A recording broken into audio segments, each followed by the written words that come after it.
Გაახლა უკვე მეცხრე არხის კითხვებს განათლების მინისტრი ვიცე-პრემიერი და ქართული ოცნებიდან საქართველოს პრეზიდენტობის კანდიდატი ბატონი გიორგი მარგველაშვილი უპასუხებს. ბატონო გიორგი, მოგესალმებით, უღრმესი მადლობა იმისთვის, რომ მომზადეთ ჩვენთან სტუდიაში.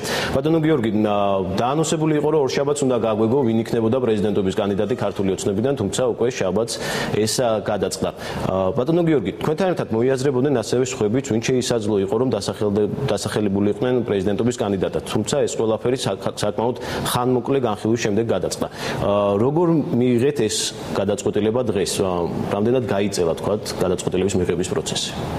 ძალიან ამაღელვებელი დღე იყო, იმიტომ რომ იმ პოლიტიკურმა გუნდმა და მისმა ხელმძღვანელმა, რომელმაც რეალურად საქართველო ახალ ქვეყნად ჩამოაყალიბა, შეძლო რომ შეეცვალა ის ძალიან პრობლემატური სახელმწიფოებრივი რეჟიმი, რომელიც იყო საქართველოში და დააყენა სრულიად ახალი ისტორიული ეპოქა ამ ქვეყანაში, აი ამ სწორედ ამ გუნდმა და მისმა ხელმძღვანელმა გამომიცხადა ამხელა ნდობა და ამხელა ვალდებულება ერთდროულად. ჩემთვის ძალიან სასიამოვნო იყო ეს და ამაღელვებელი, იმიტომ რომ აი ამ ხალხმა, ვისაც მე ძალიან დიდ პატივს ვცემ და ვინც შეცვალა ჩემი ქვეყნის ბედი და სრულიად ახალ რეჟიმში გადაიყვანა საქართველო, აი ამ ხალხმა გამომიცხადა ნდობა.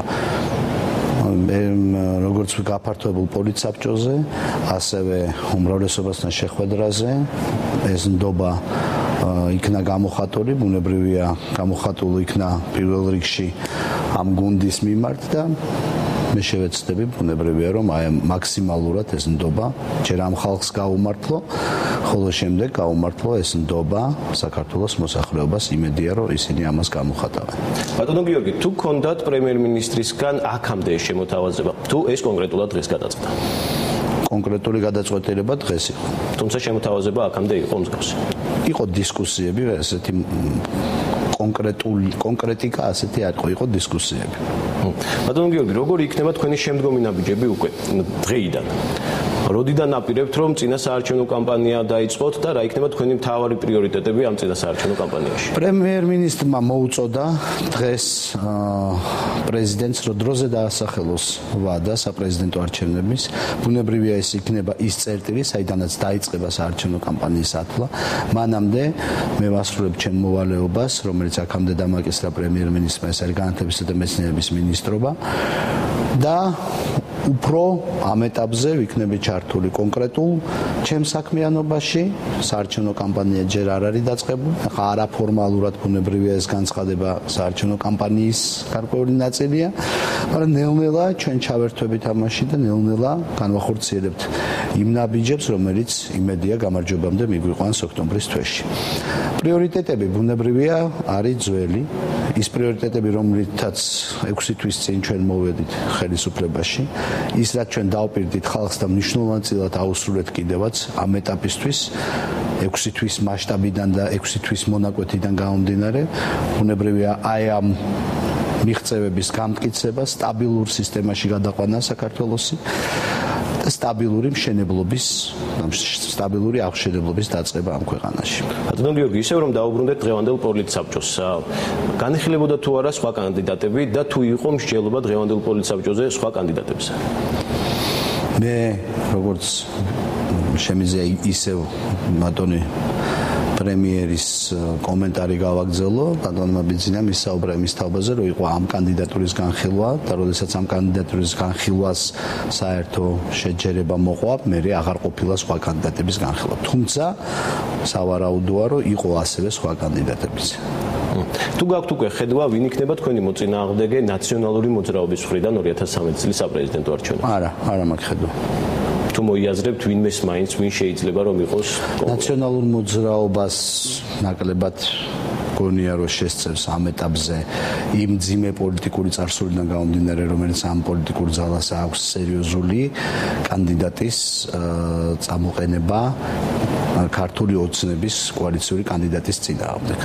აქ არ არის ლაპარაკი ჩემზე პიროვნულად, მაგრამ ის პოლიტიკური გუნდი, რომელიც დღეს მართავს სახელმწიფოს, სერიოზულად უგებს ნაციონალურ მოძრაობას. ბატონო გიორგი, მას შემდეგ რაც თქვენ აგირჩიეს პრეზიდენტობის კანდიდატად, ღიად დარჩა საკითხი, ვინ იქნება მომავალი განათლების მინისტრი. თუ არის რაიმე სახის მონახაზი მაინც, ვინ შეიძლება მოვიაზროთ ამ ადგილს? ჩვენი გუნდი არ გამოირჩევა ლიდერების და ეფექტური მენეჯერების სიმწირით. აქ სასწრაფო და დასაჩქარებელი არაფერი არ არის, ბუნებრივია, განათლებისა და მეცნიერების მინისტრი არის კაბინეტის წევრი, შესაბამისად ეს არის ადამიანი, რომელსაც ნიშნავს პრემიერ-მინისტრი და პირველ რიგში ბიძინა ივანიშვილმა უნდა დააფიქსიროს თავის პოზიცია, ვის მოიაზრებს ის განათლებისა და მეცნიერების მინისტრად. მე ამ შემთხვევაში ნაკლები, ასე ვთქვათ, ნაკლებად არის ჩემი კომპეტენცია, ჩემი შემცვლელის შერჩევა.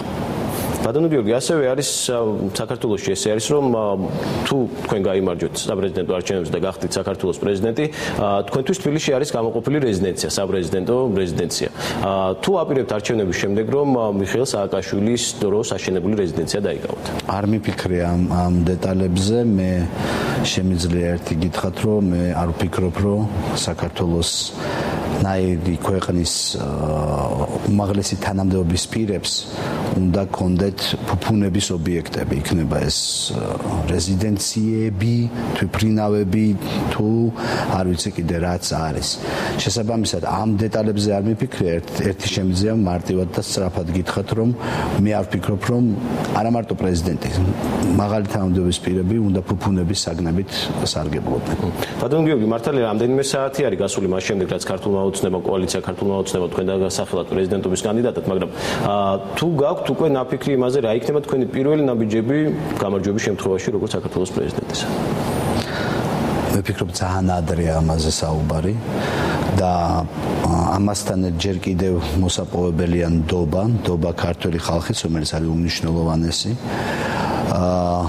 მოსაპოვებელია მანდატი იმისთვის, რომ ამ პოზიციიდან ისაუბრო და შემდეგ ყოველთვის პოლიტიკური ნაბიჯები გაიაზრება იმ პოლიტიკური კონტექსტიდან, რომელშიც ქვეყანა არის და არა ასე აბსტრაქტულად.